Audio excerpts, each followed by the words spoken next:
Roughly 283 pupils in Lebong, Bengkulu were hospitalized after eating the free nutritious meal or MBG menu.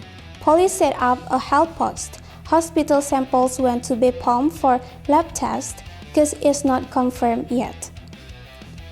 Polda Sumut arrested two suspects over July 8 stone throwing at DPRD Sumut member Irham Buana Nasution's car in Medan Belawan. Motive is still under probe.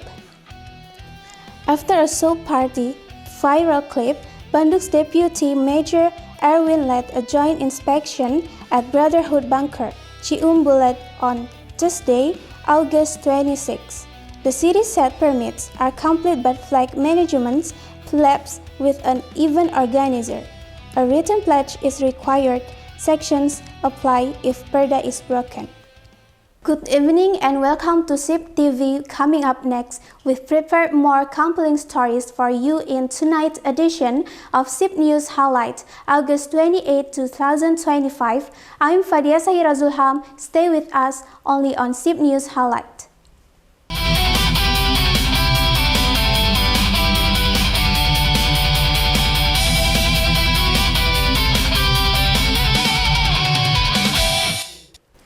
On Wednesday, August 27, 2025, 283 pupils from PAUD to junior high in Lebong, Bengkulu suffered nausea and vomiting after eating the MBG menu of bakso, corn, and noodles. Police opened a post and provided drinks to prevent dehydration.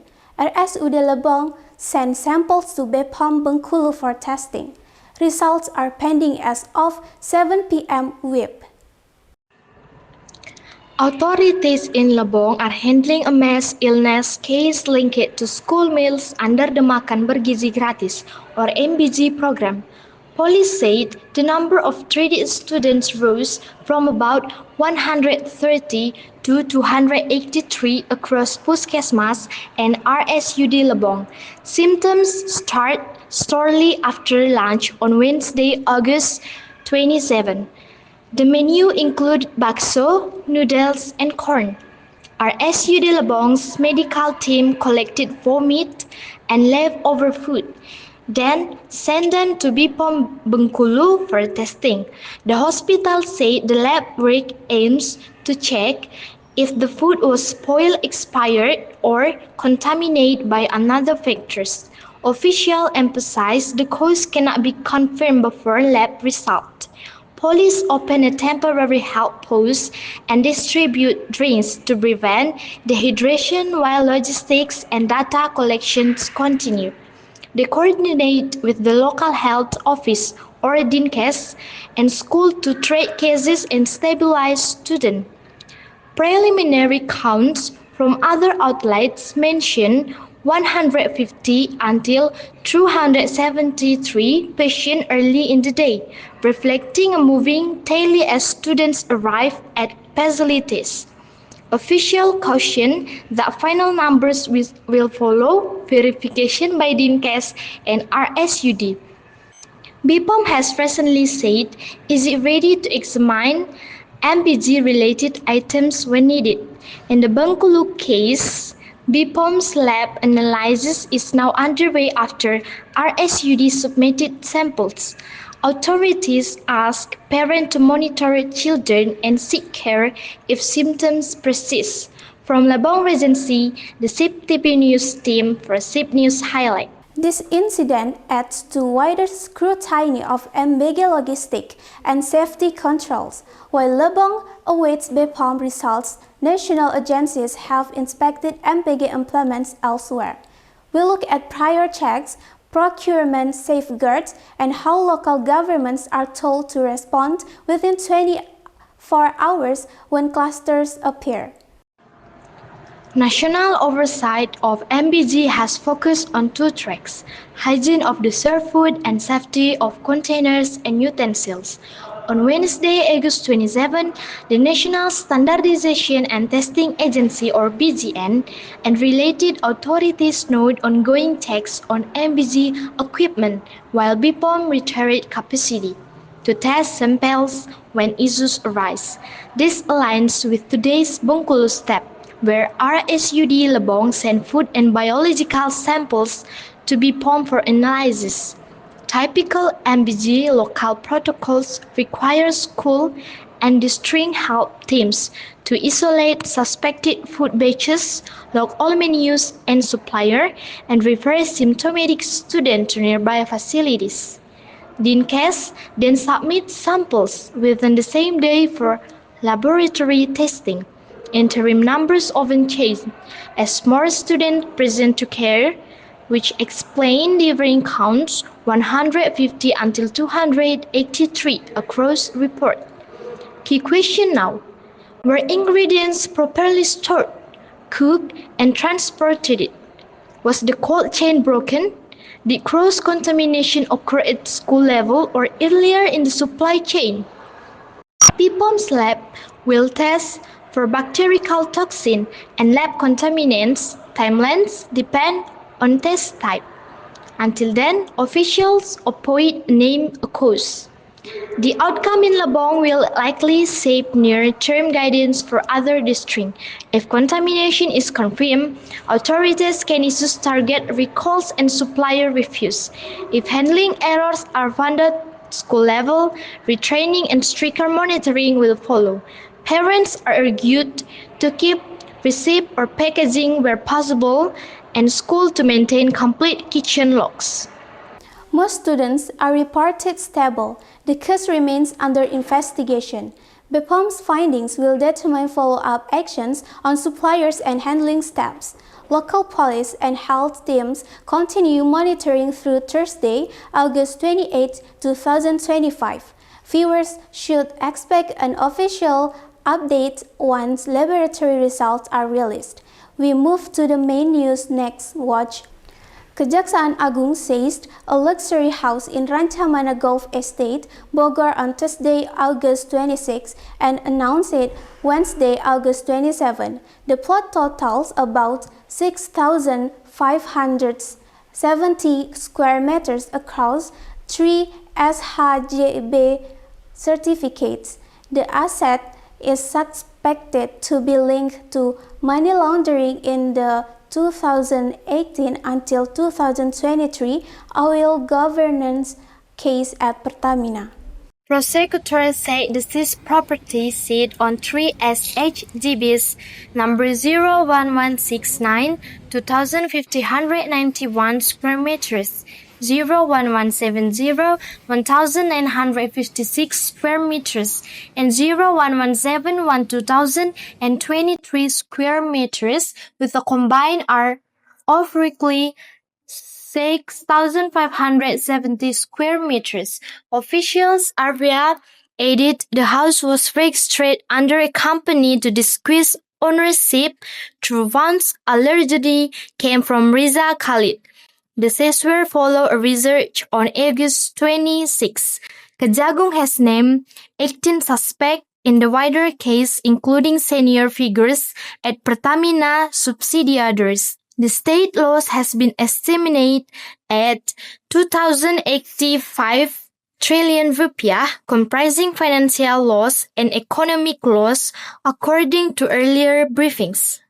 Photos of the house show a multi-story residence with extensive grounds and a pool. Investigators are still tracing other assets and pursuing Riza, who also faces a TTPU count. Kejagung says evaluation will follow by appointed experts before potential confiscation at trial. From Jakarta, the SIP TPU News team for SIP News Highlight.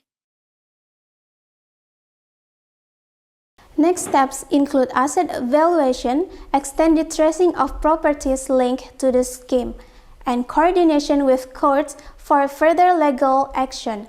Prosecutors also continue examining witnesses from Pertamina and related companies. Public focus remains on recovery prospects and whether more assets abroad can be found. Updates are expected as Jampitsus completes additional searches this week. We will back with more exciting news. Stay tuned.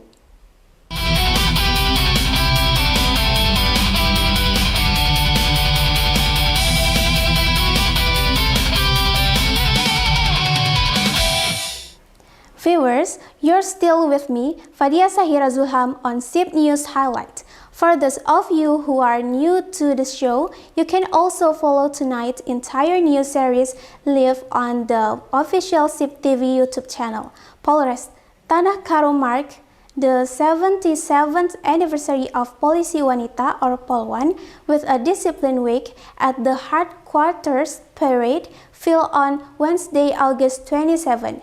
Propam inspected appearance, uniform use, and identity documents.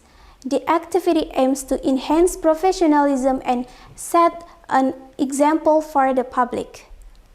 The session was led by the head of Propam, AKP Lundar Partogi Situmorang, with support from Propam personnel.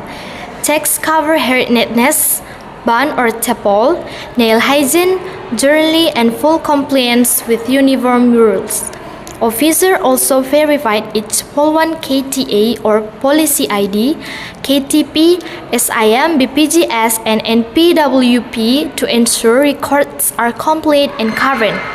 The Pakor Polwan, AKP Rabiah Adiwiyah Hasibuan, said the goal is to keep discipline high and prevent minor lapses that could affect service quality. Local report said no violations were found during the inspection. Follow-up monitoring and routine spot checks will continue through the anniversary week. Polwan Day provides a yearly checkpoint for internal standards across Polri units.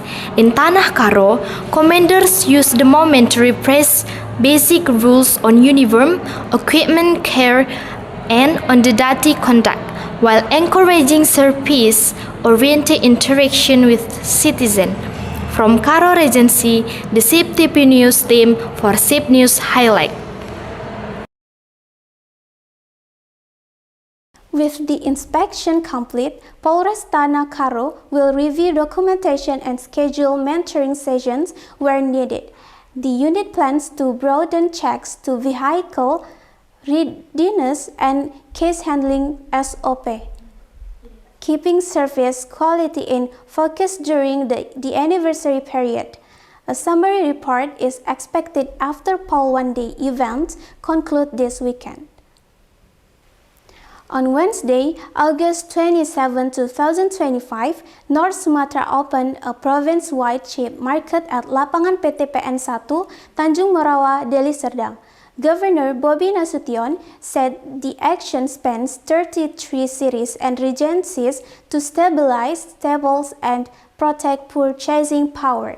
He announced specific price cuts at the site.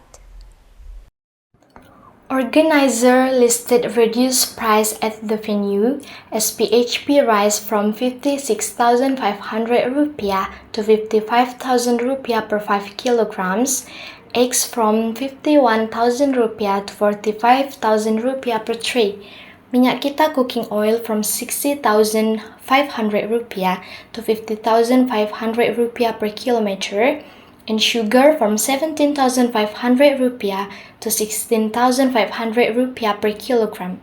Red chili and shallot were over at 35,000 rupiah per kilogram. Below recent market quotes, beras SPHP already lowered, eggs lowered again, Bobby said during his visit. The province framed the move as a short-term invitation while monitoring the Consumer Price Index or IHK.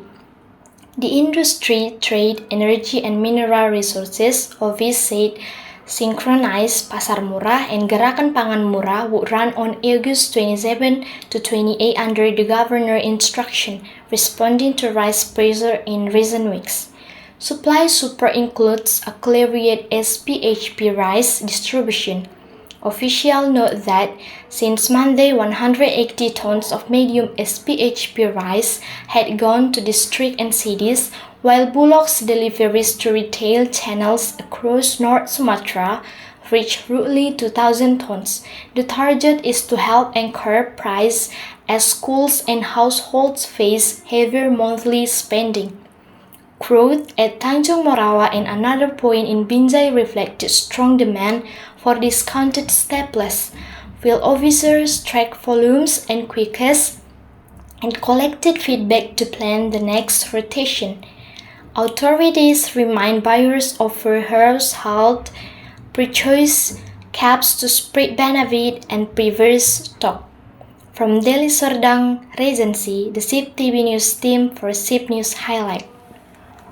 The synchronized operation continues through Thursday, August 28, 2025. The province will review sales data, retail prices, and remaining stock before deciding on follow-up rotations. If price pressure persists, bulk releases and cheap market points may be extended. Residents can monitor official channels for the next schedule and item caps. Next news viewers. North Sumatra Police detained two men for allegedly attacking the vehicle of DPRD Sumut member Irham Buana on July 8 in Medan Belawan. The case reported the same day to Polda Sumut moved forward after earlier public pressure to find the culprits. Motive remains under investigation.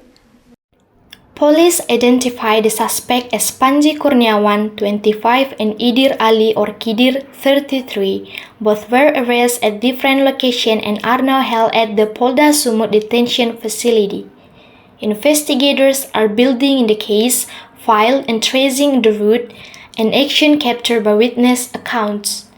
The attack occurred around midday on July 8 when two individuals on a scooter with face covered by helmets and no plate attached allegedly hurled objects at Ilham car twice, once while passing, then again after turning back, shattering the rear glass. The lawmaker filed a report STTLP/B/1065/7/2025/SPKT/Polda Sumut. Earlier, national and local figures urged swift arrest, citing public safety concerns. The case gained traction across outlets in July before today's arrest update. Police have not disclosed the suspect's motive and said further questioning will continue this week. From Medan, the SIP TV News team for SIP News Highlight.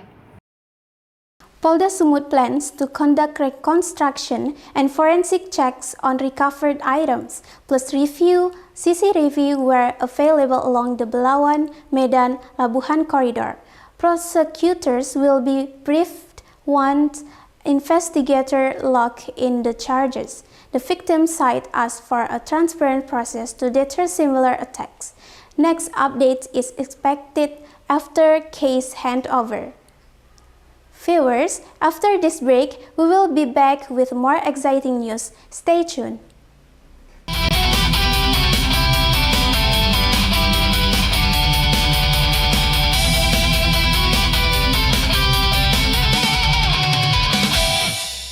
Thank you viewers for staying with us on SIP News Highlight. For those of you who have just joined, you can also follow tonight's full news coverage live on SIP TV's official YouTube channel.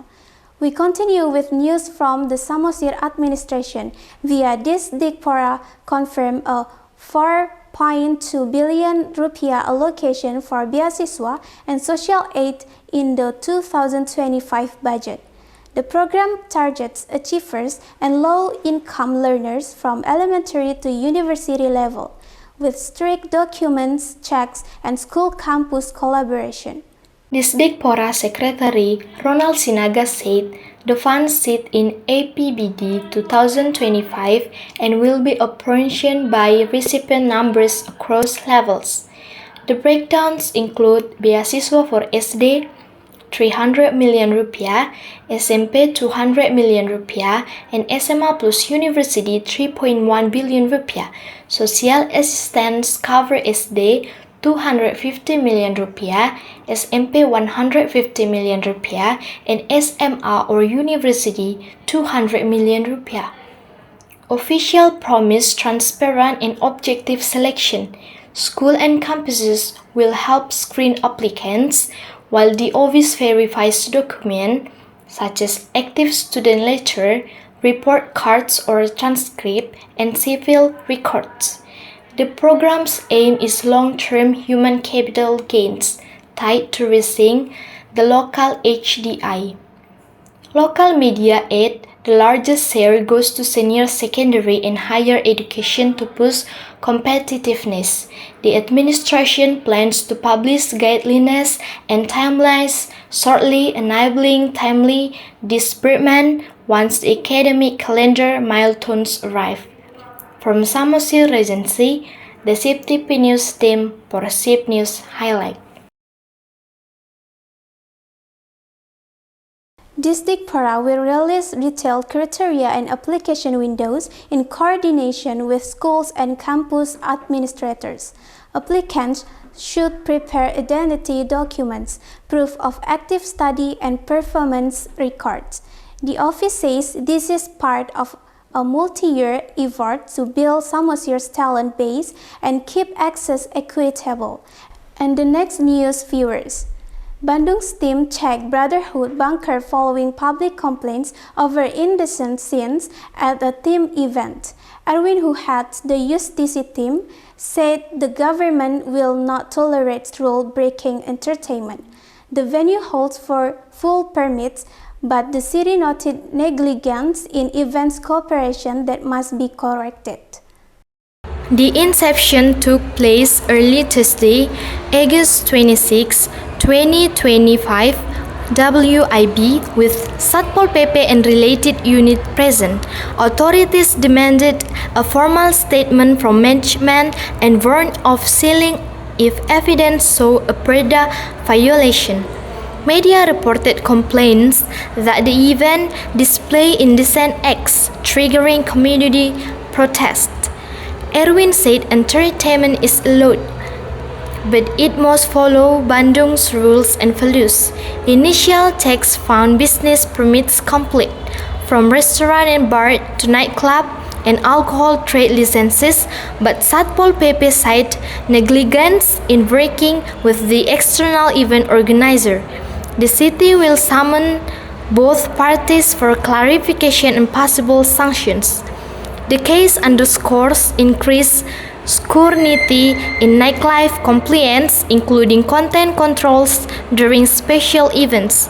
The administration framed the move as protecting Bandung's image and public order.